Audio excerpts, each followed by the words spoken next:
Oh, thank you for the presentation, okay, for the introduction. Well, everything that he said is not true. Okay, I just take it for the fun of it. All right, so my name is Alfonso. I'm going to talk about myself. So my presentation is about the following. All talks and presentations are have motivation behind them, okay, a driver. So this has been driven by Karpesky and the all the hype that is created around APTs and techniques about it.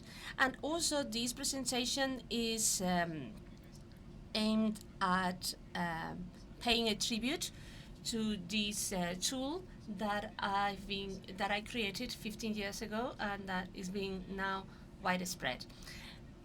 I would like to ask you two favors. Well, probably I will steal some time from the coffee break. And if you have a PC with an internet connection, please get it ready for me for the demo.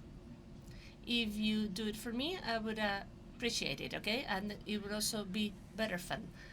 So 3 main blocks in my presentation. Very quickly, Stego for dummies, just in case you don't know anything about it. I also would like to tell you about some novelties in terms of occultation and detection. Then Stego malware. That will be the core of my presentation. So I'd like you to see how Stego is being used to hide code in malware. And then very quickly I will tell you how these Stego have been used in APTs and all kinds of APTs, those being on the media. We will discuss whether it is sophisticated or not, whether the industry is doing a good job or not. And then right away we will move on to polyglots. I've been quite obsessed in using Stego for offensive security. That's one of the things that I do professionally, and innovating in terms of polyglot techniques is one of my objectives and fields of work. Now, we will, well, by the time we will get to polyglots, you tell me whether you are aware of them or not, whether you use them or not. So I'd like my presentations to be didactic, informative, and then therefore I will also give you some tools for you to take away and to play around with. Right, Stego is a tool that helps hide information and other type of information. There are several variants of it. We don't have the time to look at the different forms and techniques in image and video and text and communication protocols, in marking messages, languages, and some information which I find interesting. I've seen people giving training of stenography, and so there are people who are very good at that, and then the kind of hide information through tachygraphy. So Stego is not defined in the Spanish dictionary. And now this is a snapshot of this discipline. These are some of the books that I read at the time, some of them have been authored by me. So you can become experts in this field over a short period of time. There are links to academic papers, so very easily you can be updated on the topic. Even if it sounds a bit like advertising, I have uploaded information on GitHub for you to get training, and then tools for occultation and detection. I don't like to see on the internet information to detect the Stego tests, especially for those of you who do CFTs. And that is published, can be improved. So that's what I have provided you with this list of tools which are good for CTFs and for also what we will be discussing soon about stegomalware detection. What are some of the problems of Stego? Well, some of them are shared with encryption. That is to say, people use it without knowing the basis well. Often this brings out problems when it comes especially to detection. I always like to use this example. I don't know whether you're aware of it. It's reversing. It's not an reversing. It's a study that I done on Deep Sound tool, which is the tool used by Mr. Robot, this freak, to hide his information on WAP files. If you take a quick look at it, you will see the size of the hidden information. It also tells you about the right location of the information. The key to protect it is hashed. So this is a good example of a tool, because this is a good example of a poorly implemented tool. So it is not easy to do things well. I don't have time to tell you a lot about Stego, but I just would like to share some latest news about it. At this point in time, there is an attempt to minimize the noise of it so that it is less and less detected. What is done to achieve that? Well, I'm sorry about that, but machine learning is used for that, with the idea of detecting patterns and areas of the medium that will be modifying where the noise has a number of properties that help us better hide information. On the right, you see a simulation that I did with colleagues in previous lives with tools and systems that I often use, about synthetic identities, fake news, etc., to establish neural networks that create Stego algorithms based on well-known algorithms. So this is quite interesting. Is Stego difficult to detect? Well, we'll look at that. I always use or say the same thing. This is a technique that I've been using for 10 years now. This is about hiding information to AV engines. Because we don't have lots of time, get one back. Okay, I have Mimican. You compress it in a RAD file, you modify a byte, which is number 3, and then from there on, no AV engines can detect it. And this is so because the industry understands that because of deep security, there are a number of phases where there may be a bug manifesting itself at some specific point in time, and prefers that to focusing on Stego. So RAT file, modifying the byte of a header so that the compiler doesn't know that a file comes next, and therefore AVs become stupid. By modifying it, we can introduce malware in the network and cheat or deceive any system. So we are already in 21st century, and that is not being detected nowadays. Is it difficult to detect? Yes, if well done, it becomes difficult to detect. As I say, I uploaded on GitHub many of the tools I'm aware of about Stego analysis. They are not perfect, but they may be good for some things. The same as it goes for CTFs, just in case you are appealed by it. So there are CTFs to detect power channels, and if you do a good job, you can make some money. It's quite good if you fancy it. What about the novelties in detection of communication? After the September the 11th attacks, lots of advancements have been done in the Stego analysis to detect abnormalities and patterns, etc. But well, if things are being done rightly with the Stego, cannot be detected. So therefore, now more focus is put on active attacks. That is to say, I don't know whether something has hidden information or not, but I'm going to crash it so that that information is lost. So we will look at that at the end of my presentation through a number of examples, attacking social media, that media tried to do so that some APTs using Stego cannot do it, cannot use it. So therefore, detection is being abandoned for the sake of, and it's being replaced by canceling or nulling making information null, even if this is not always possible. So we've used Stego for civil liberties to establish hidden communications. I understand that advanced society, democratic society without Stego is not an advanced one. But now this is about how to implement offensive Stego. Historically, Stego have been used for number one, which is the evading perimeter security measures. But my presentation will focus on number two. That is to say, how to use Stego to hide executable code, which is often used in modern APTs for the typical PowerShell, you name it. Now, Stego malware. Well, it already says in the name. Okay, it's a type of malware that uses stenography to hinder detection.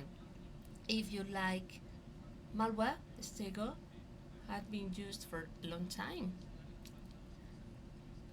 Some professionals, including me, partners of the Europol forum, after aimed at catching criminals. So, well, this is, I don't have time to go through all these. You will get this PowerPoint presentation. Okay, so bear with me. So this is state of the art. Brief one. Stego in malware before 2019. You will see that in the last, this is the summary of how Stego have been used in malware.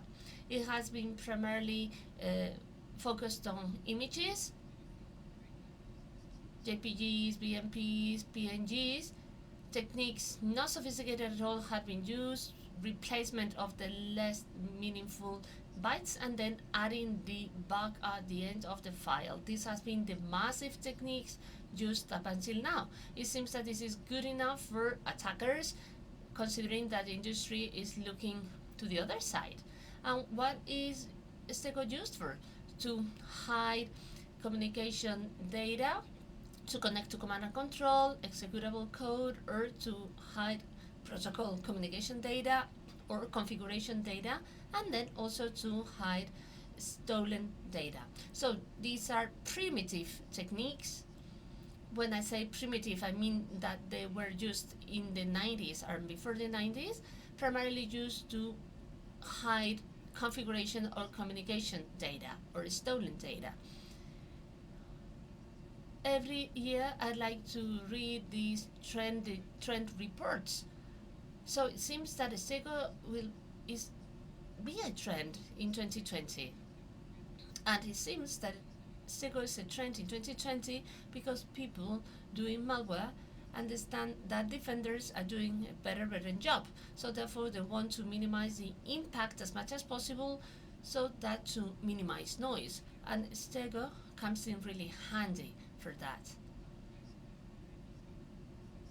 As I mentioned before, everyone is aware of this matrix from Mitre. Industry is focusing on lots of different ends understood as possibility to or the way to detect lateral movements or attempts to exfiltrate information. Stego is kind of in the corner, it's cornered, so perhaps it is a good system to see whether the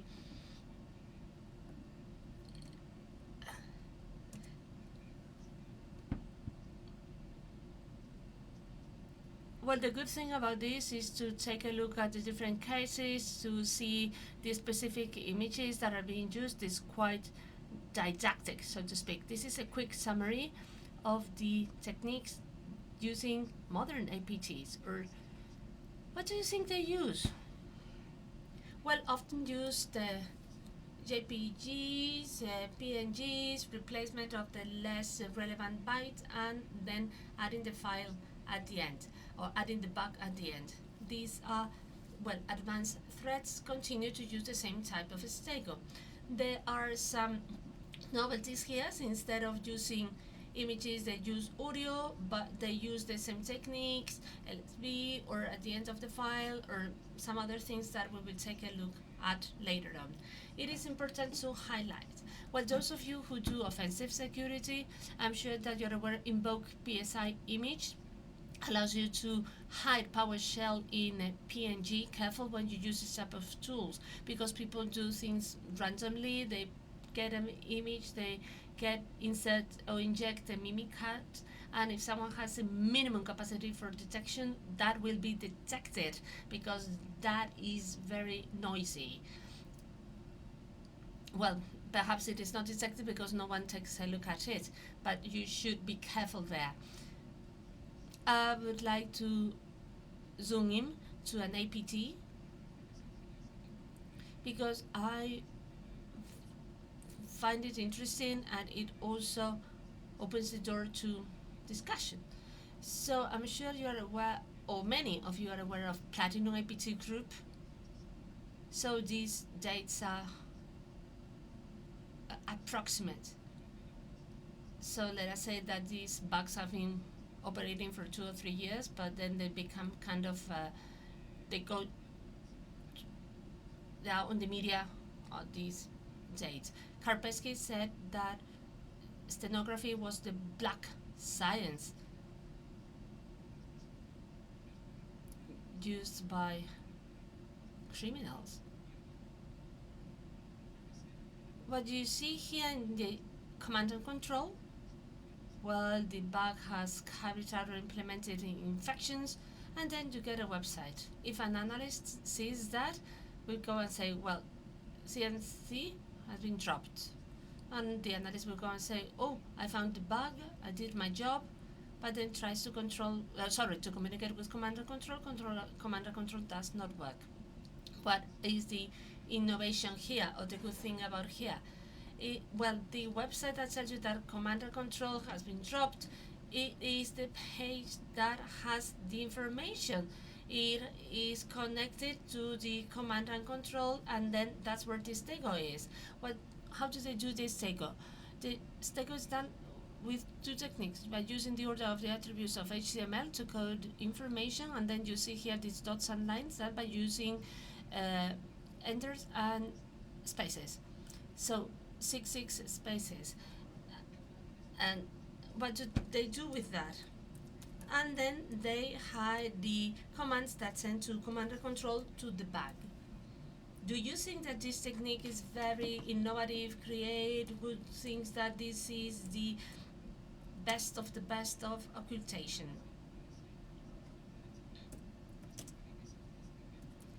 Those of you who do forensics should know this, and if not, please leave the room. Basically, this technique was documented by someone in 2002. So this super advanced APT uses Stego techniques that have been created 17 years ago. There are very many occultation techniques in HTML, XML. So this is for you to know that lots of knowledge is still lacking. This is really old. Well, how does that work? If you have attributes, you play around with the order, and that allows you to set up a binary system. For each HTML logarithm base 2, and then this tells you how many bytes you can hide. So this APT used Stego techniques 10 years old. So this says a lot about those of us who are doing defensive security. What is the problem with the Stego malware today? Well, they use these techniques because the defenders are focusing their efforts on somewhere else. But one of the problems of Stego malware is that when we use it, we need another software that help us recover what has been hidden with Stego. Okay, how you reverse what you have hidden with Stego. So those APTs, once they infect the system, have other software running some routines, and then they just get information that's been hidden. So the attacker assumes that that program that reverses the process is harmless. That is to say that the defender would not detect it. Assuming that is not always right, so therefore, interesting thing would be here to consider or think about other potential techniques. I've been obsessed for a long time with self-running stenography. That is to say, so without using external programs, that is to say, to kind of do some magic to recover the process. That would be very nice from the malware viewpoint because you would spare a piece to do that. And this is very much in line with the trend of memory malware. That is to say, preventing yourself from going into the hard drive, then not using system tools, logins, etc., just to minimize your noise. And now move on to polyglots. Who is aware of polyglots? Polyglots applied to security. Oh, few people only.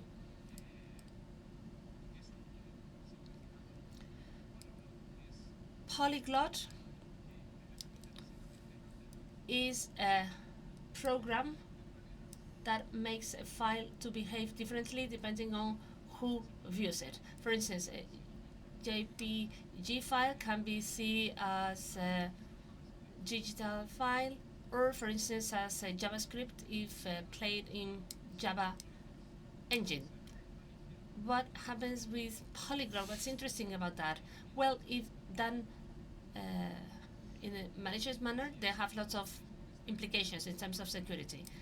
So if you launch this with Stego, with malware, the idea is that you understand that this could become a trend in the short term.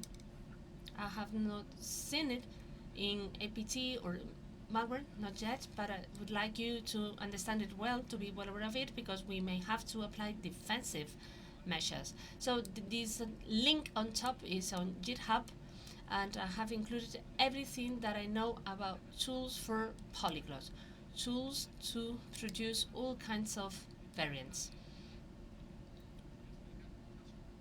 I'd like to share a specific case with you, specific format, JPEG, because in malware, digital images continue to be used. I will try to explain how to do polyglots. Not easy, but I will try to. It's been documented how to do things with JavaScript or with others, or PHP, but they are not good enough. So I will tell you how to do PowerShell, shell script. All right, we will play a bit with it. What I will tell you about JPEG can be applied to most of the formats. You can extrapolate these principles to other formats to see whether you can do polyglots or not. The idea is to get reference, a good format structure, and then you start from there. See if I can explain it to you without using a blackboard. So here we have the structure of the file, a JPEG file. This is the, so if you follow the format, you will see the size of the header, the 0010 hexadecimal, you have the bytes on the header, and then the different sections of the JPEG. Imagine that you want to do a polyglot JavaScript. You want the file to behave as JPEG and as JavaScript. For that, you need to adapt one of the formats so that when interpreted in the other way, it is rightly interpreted. You may see here, I will be changing some fields of the JPEG so that it makes sense in JavaScript. This is the size of the header of JPEG. I will try to convert some values, replace some values so that they make sense in JavaScript. But this is this 093A, which will be the length of the JPEG header in JavaScript. That will be a tab character and a colon. This is the header length. That is to say, that will have a number of bytes standing for the length of the header. So in the header of the JPEG, you will see these characters, 2Fs and 2A. These are comments on JavaScript. This is very important for polyglots. It is important that you're aware of the comments of the languages that you will be using, because when you will execute it, you will prevent or avoid lots of rubbish, or it will not be run. So this is a code in JavaScript, alert, RootedCON, etc. Here we have another JPEG section. So this file is run as JPEG, magic number, header, etc. Imagine that this is run as JavaScript. I get here, get to see number of values. What do those values stand for? This is a variable name, valid in JavaScript. Then I see comment, end of comment, all this is ignored, and now we have equal alert. Equal to JavaScript code, therefore it's run as JavaScript. So this video you know how to do a polyglot JPEG like JavaScript. There are many different possibilities in different areas. I can do it at the header, I can do it playing with the comments, etc. So important. If you use polyglots, it's important to think where you're going to put it, because depending on where you put it, a defender could have it easier or not. If you put it at the JPEG comments, this is the case that I've explained, it's not the most obvious one. Any clumsy metadata tool will figure it out. If you put it at the header, there are many normal tools that won't show it. So depending on the technique we use, you need to use other tools to detect it. So once we have these polyglots, we can play. This is a classical example of web pages. The example that you can see here works in old versions of web browsers. Today, this doesn't work at the last version, at least with the browsers that I've tried. But it's quite significant to see. If you take the JPEG and you do an EMG, we will show this image, but if I do a script of this file, the alert that I've shown you would be executed. If you take a browser, a quite old browser, it still works. Can it be used today? Yes, but we need to make a small modification. Instead of putting it as it is, because it seems that browsers have started to work, we have to do some tiny modifications. Instead of putting the JavaScript directly, I put an HTML. So eventually, if you think quickly on what I've told you, I've played with the size, with the comments, etc. Almost every language that is text, well, we can play with it. So I can do polyglots with HTML. So this is an example that is valid for any current version of any browser in order to know how to execute a polyglot that is executed this way. As far as I know, there's only one serious project to do this with JavaScript. That is Stego. Maybe you know it, some of you know it. So what's the problem with this project? That if you don't understand what I've just tried to explain to you, it's very easy for the defender. Why? Because if you're using JPEG or you're using JavaScript, if you go to the end of the file, you'll see FFD9. I think that you know that this is the file end of JPEG file. And you can have an idea of what it is. You can see 2A and 2F, it's a comment end in JavaScript, and / end is comment end in HTML. So what's the problem? That any defense tool, no matter how bad it is, will detect a mark at the end of the file. So the defender has it very easy. So there are 1,000 possibilities. What I've told you at the beginning, well, these ends can be taken beyond the format, not to take them to the end of the file, so that they would not be detected in that way, in such a simple way. And luckily, sometimes we don't have to close the tags for them to work. So if you want to use Stego exploit, you can remove the part at the end, and you will reduce the detection ratio. Or maybe, well, once you know this, it's relatively easy. So if we did a polyglot JPEG, would be exactly the same. You have to play against with the headers, polyglot JPEG plus PHP, sorry. And in this specific case, I've put some PHP code. What do you think that it's interesting to do polyglot JPEG PHP? Come on, the offensive ones.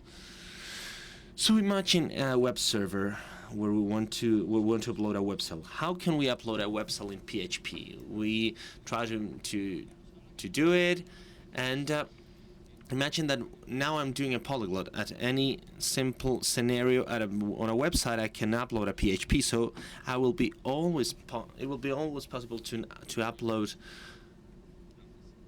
a web cell. So that's solved. I'll always be able to upload a web cell. The point is, how do I execute it? There are some scenarios, for example. Well, there are some cases that are very cool, and instead of validating the extension, they say, well, the extension is JPEG, but I don't trust it because maybe they can change it. I'm going to validate the JPEG format so that it has a matching number and the structure. Out of these scenarios, there are plenty of them. If you do a polyglot in that scenario, you take JPEG, you do a JPEG PHP, a polyglot JPEG PHP, you put a JPEG extension and you upload it. So what happens? Then you have a web cell that eats it. That's more common than it seems, than what it seems. So maybe you have to think of what can be done with polyglots. I always put examples about, well, in order to make the image to be seen or to be executed. But although it doesn't seem so, and both JPEG and PHP have a long way to go, I don't know if anybody here has seen the fact of using polyglot with PowerShell and shell script, because for offensive topics it is very important and useful, and PowerShell is what many of the modern bugs use. So what's the difference with what we've seen before? The main difference is that zeros, the zero value, well, they don't like it. If you put zeros when you try to do this type of polyglot, well, it breaks down. So you basically have to avoid the fact of having zeros. So I've tried to represent here, well, we need to avoid zeros. We put the size that we want. That's the payload size that you want to include. So I force you to have a 1, and after that, it doesn't matter. If you have a look at this example, and this 23 that you'll see at some places, well, what is that in shell script? That the remark, the comment. So why do I put comments? Because I want that when they're executed in other format, we don't see some bytes, because that's just noise. So you'll see that the things that I can hide, well, this is an example. As payload, it has this size. I'm going to hide whatever I can, and that's it. So what can we see here? Well, this is important. There's a 0D0A, the end of line, and here you can see an ls with a semicolon and a comment. To see it as a shell script, you need to give authorization to JPEG. That's the magic.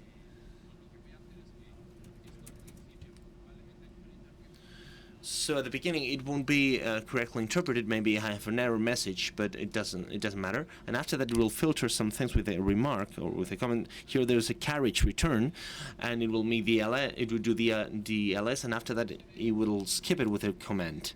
So you can see it on the top. These techniques are feasible. So what does this mean? If you take a normal JPEG and you give it execution authorizations and you execute it, you'll see rubbish like the one that you can see here. So that's the normal behavior. If you put a polyglot, after that you can do your own things, and that's cool. And if you see it here, well, this is a typical rubbish that we can see, but here we can see the ls. So how are we doing on in terms of time? So let's do a demo. So does anybody have a Kali connected to the internet? Yeah, I'll do it with you. Okay. So After that, I will justify I've uploaded a polyglot with an image to a place and with something, okay? To do it a little bit funny. So to make it easy, please, you trust me, right? Trust me, I'm a good person. So this is a picture. It's a picture of our cat, and you just give it execution permission.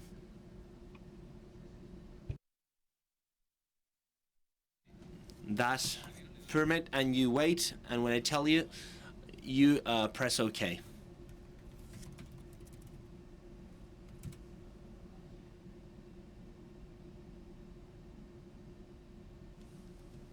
Wait, okay?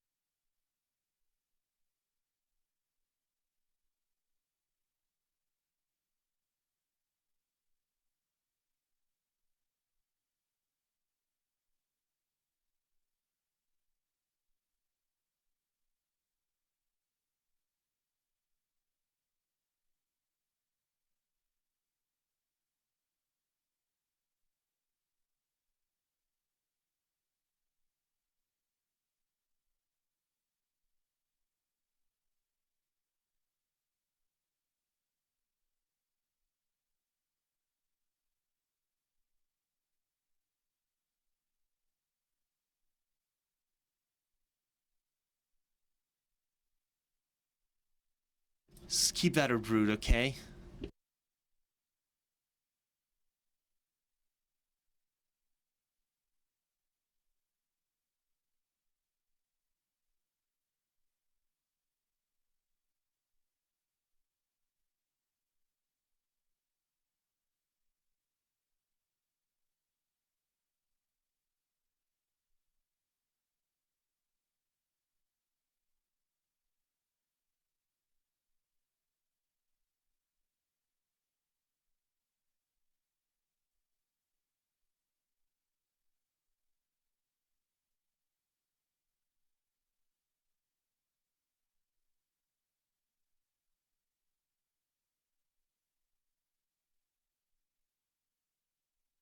Yeah, please log in.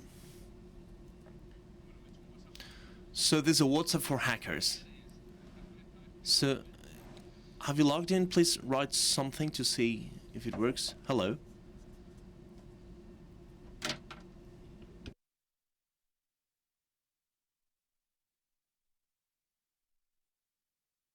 Are you getting anything?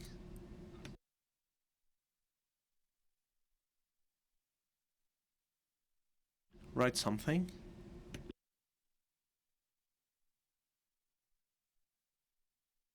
Hey, write something. A polyglot is cool. Coronavirus. So this makes no sense, but as you are very bad people, okay, no, I'm going to explain what this does. So, what's the funny thing of this? What have we done? Well, basically, at the end of the speech, I'll tell you better.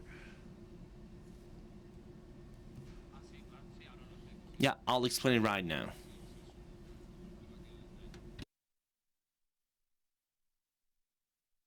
That's a perfect JPEG. In fact, it's a common server to upload images. You can see them perfectly. And I've put a netcap here. That connects to a VPS that I have. And I've done this absurd thing of WhatsApp for hackers.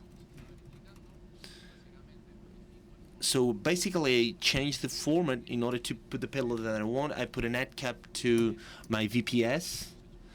And we've done this this absurd thing to write to each other, and that's it. So you can put malware and third-party services to use them when you want for the things that you want.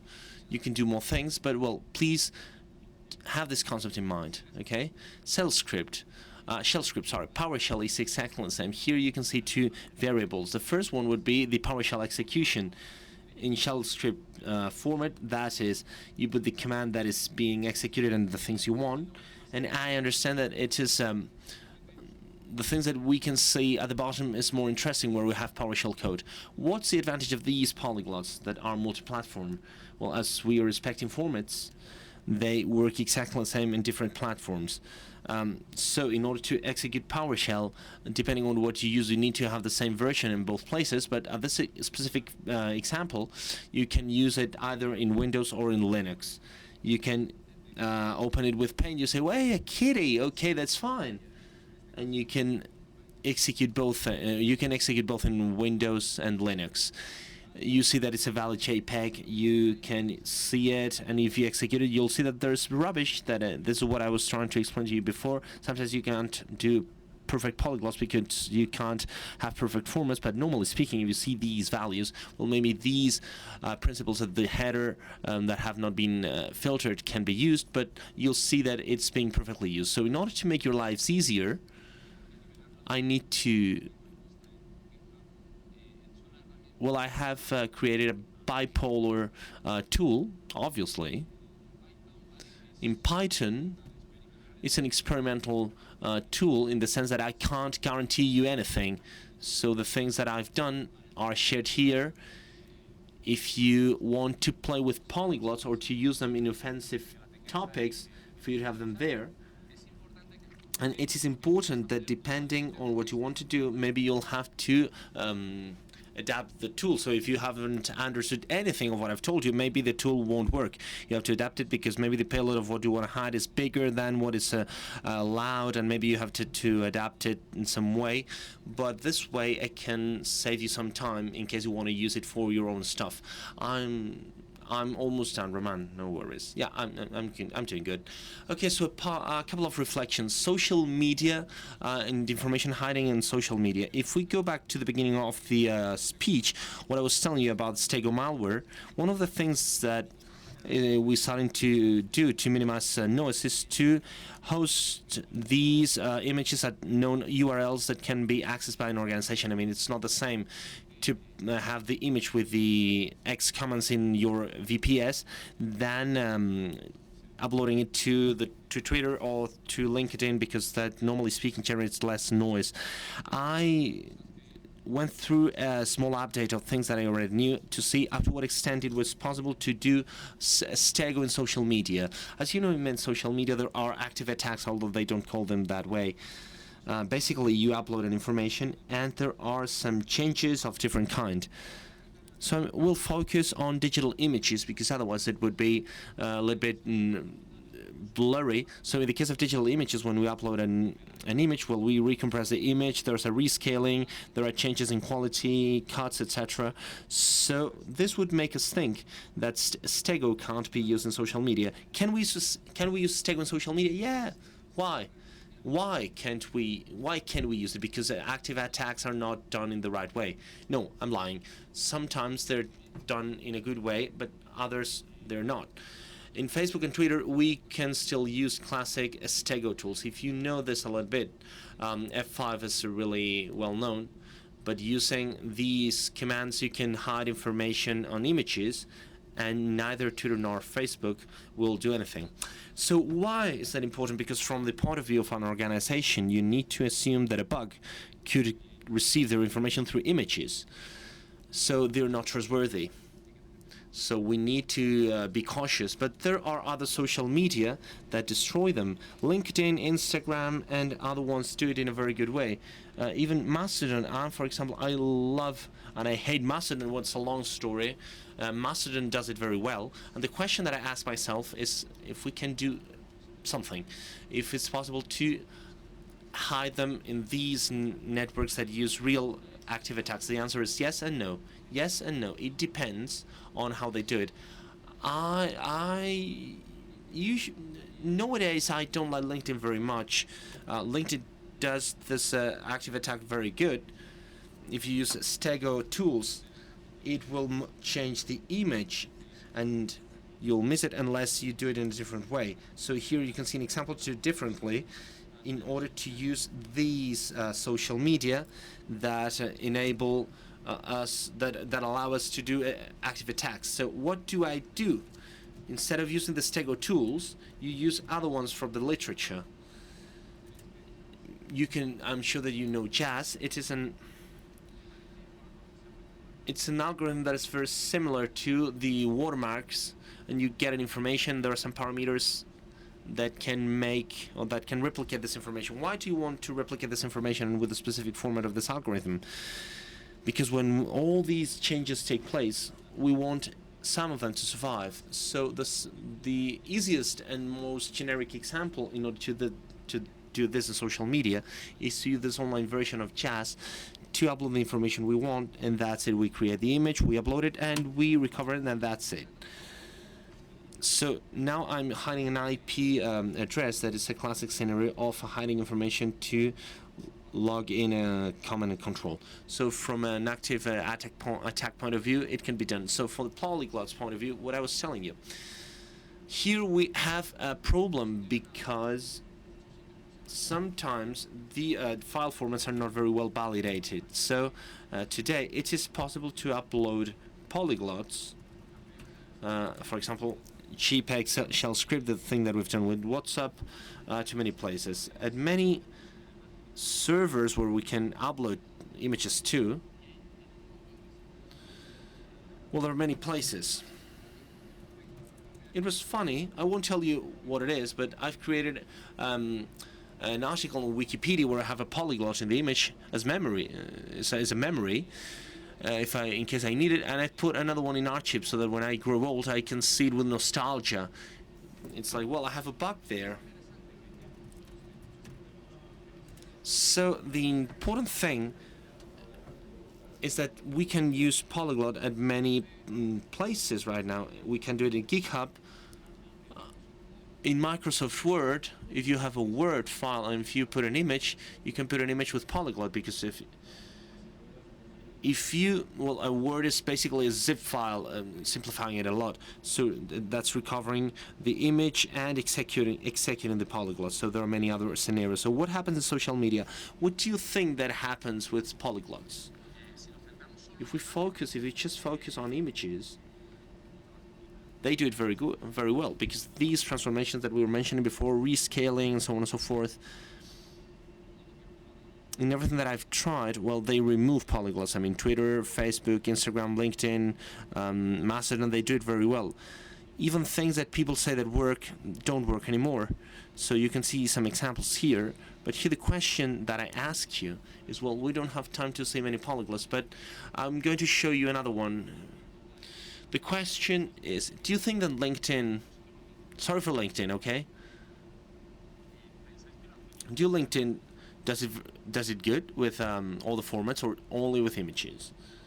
So we have a very clear answer, right? So the sample that I wanted to show you, we're going to do a polyglot. A PDF is a script, so the concept is always the same. You pick the format, you understand the structure, and you see where you can plug in the things that you want to plug in, and you want the formats to work.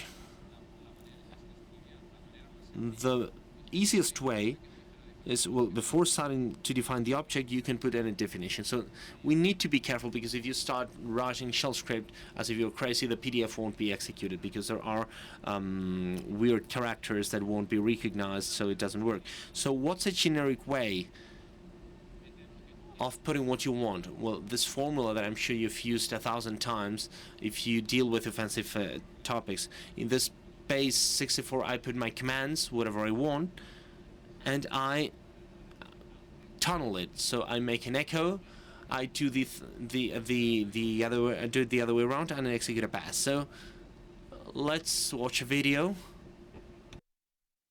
Wait a minute, because I don't know how we recorded this. Sorry.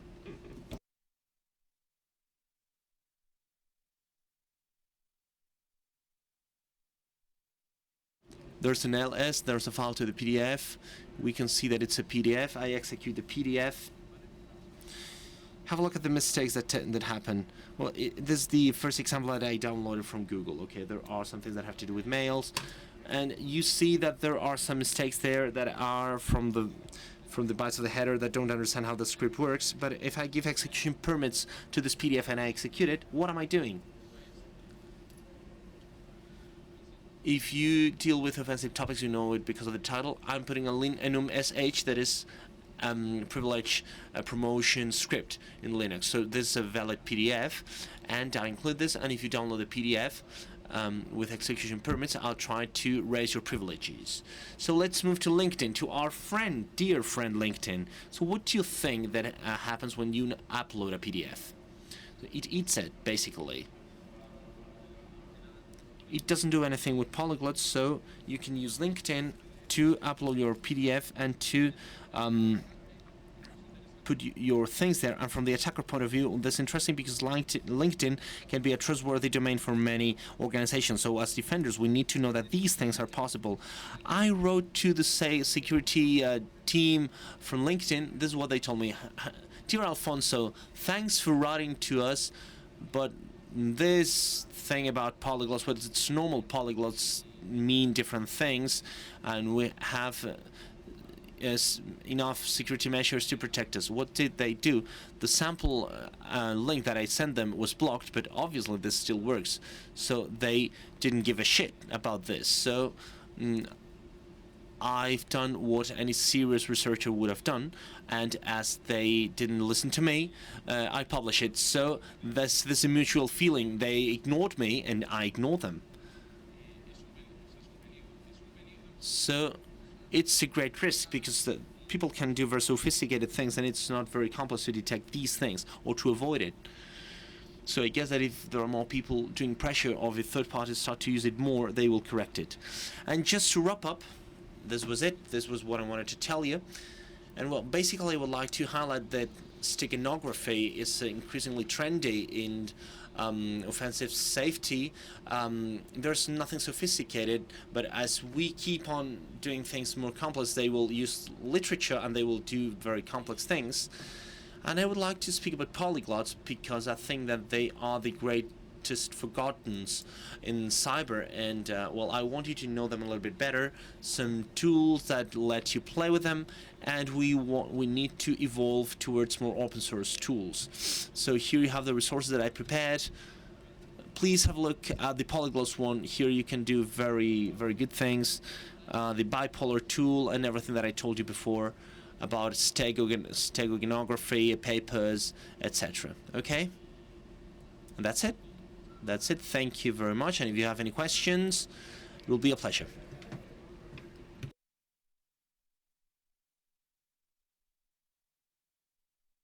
Questions, reflections, remarks, claims.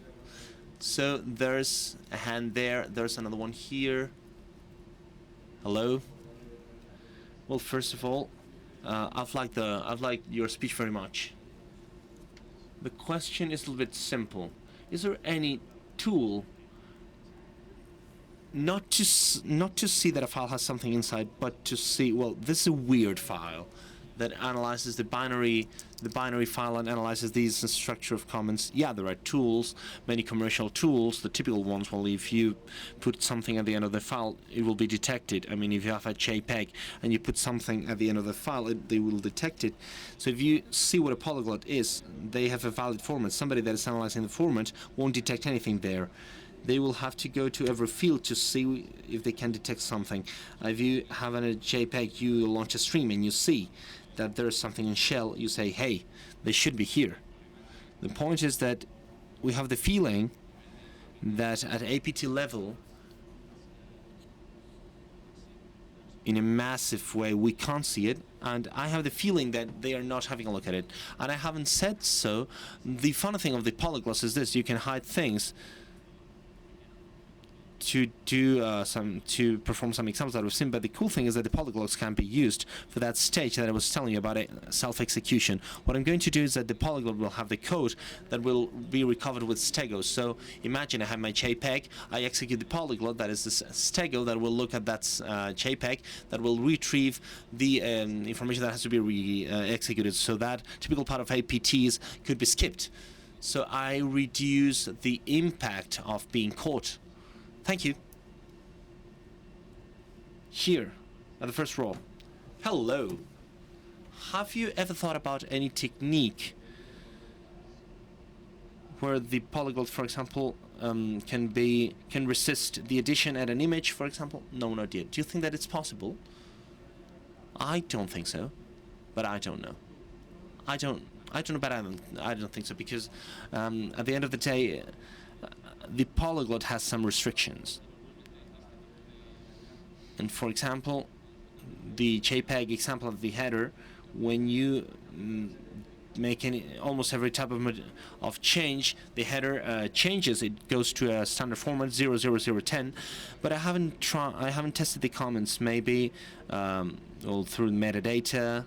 But there's something that I haven't tried, and this is that maybe you could encode the polyglot in the quantified coefficients of JPEG. That is the JPEG content, and you don't care about the result, because maybe instead of seeing a cat you see pixels, that's fine. Maybe we could do something there, but I don't know. I have two questions. Hey, don't be bad. I have an ethical question and a more technical one about Stego. Which one do you prefer first? You are the owner of all this, so the technical one. So instead of playing with LSB, etc., and with format errors, why don't we make pictures with recognizable objects? And the Stego could be about recognizing these objects: human being, bike, a cat, face. So in classic Stego, there's something that's called visual steganography, that is specifically that. Like, for example, a watch and a wand. The one of the watch is at 5 o'clock. But as now there are many recognition algorithms. For example, I can detect whether I can see a white person's face, bit 1, bit 2, bit 3. Yeah, it wouldn't be difficult.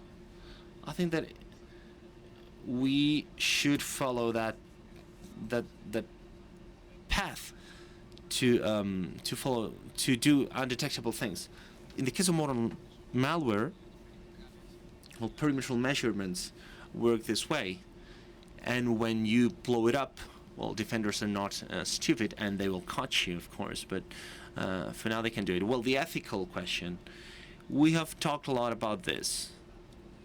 Up to what extent we need to give steganography tools to people for free? You know that I don't do it. Why don't I do it? Well, I don't, and I do. I do it in closed groups when I understand that people are not crazy. There are people that are crazy. But, well, Stego, unlike the crypto, is not visible if you do it good, if you do it well. But according to my experience, and thanks to people that work on these topics, people that use it for evil purposes, they need to move either their money, their cars, or whatever, and they're caught at other places. So I'm an idealist. I want to think that it's useful for society. These tools are society. In my case, I do not release Stego tools because I know that good people have other alternatives and the bad guys will use them. There's an ethical dilemma there. And don't you think that this answer happened when we didn't have full disclosure and we were seeing whether to publish a vulnerability or not? Don't you think that steganography is right there, right now? Yeah, maybe. Well, we could hold another discussion about this, but I think that people have enough knowledge, but people just remember the less significant bit, the images, etc. But if you want to do Stego, I would recommend you not to use images. Maybe I'm a little bit crazy, but, well, that's the point. So, let's go for the coffee. Yeah, there's a last question there. So in the case of polyglot, with shell commands, you give execution permits, and the shell interprets the commands. But in the case of PowerShell, would you have to recall the files, or no? The funny thing of polyglots, at least at the things that I've done, I remember that it was not necessary. You need to call the command gato.jpeg, and it is executed. I'm doing it on the hard disk. The idea is that if you have the polyglot, you move it to the memory and you execute everything. Well, I haven't tried that, okay? I've done it on the disk. So the idea of using it, yeah, the funny thing of a polyglot is that you don't have to rename it. And so it won't be the user who will recall it by hand, so to speak. Yeah, that's code. If I understood you correctly, you can do whatever you want. But the user will say, well, I'm downloading an image, and you need to know how to execute it if you're the attacker. No, following these examples, well, the examples that I wanted to put is, for example, there is an attacker that is doing this following other ways. He executes a command and control, he downloads the image, he takes another software, typically his. When he has done the infection, he recovers the part of Stego that is usually payload of PowerShell or whatever, and with a polyglot you prevent or you avoid part of the software. But you need to have privileges to give permits to execute. The question that you just asked has made me think about other question. If you have a polyglot about Roman fucking up donkey.wab and you leave it there with an execution permit at a folder with the social engineering, what execution would you have? The length with the shell? I mean, can you think of a way to play with that? Well, I guess that it depends on the configuration you have in the system. For example, the example that I put to you about a JPEG with PHP, well, you can always upload a web shell. In fact, imagine in many forms you can create your user with your avatar. As far as you see an avatar, you have a web shell. You can always upload it, but that format is JPEG. If you call the JPEG, your browser understands the JPEG and the code is not executed, okay? So how do you make server understand that that's a PHP? Sometimes you can, sometimes you can't. In your case of the WAV file, if you put execution permits, it would be understood as a shell script and it would be executed as such, I understand. So does anybody have it in his mind? So what does it look first? The execution, the magic type, the bitx, I don't know. The tests that I've performed with JPEG, well, the extension is, I mean, it doesn't matter. So you execute cat.jpg. Yeah, double click. If for the operational system, is exactly the same as if you take a normal JPEG and you give execution permits. It removes the rubbish, and after that you have your present to do your things. Okay. So let's go to the break. Thank you very much.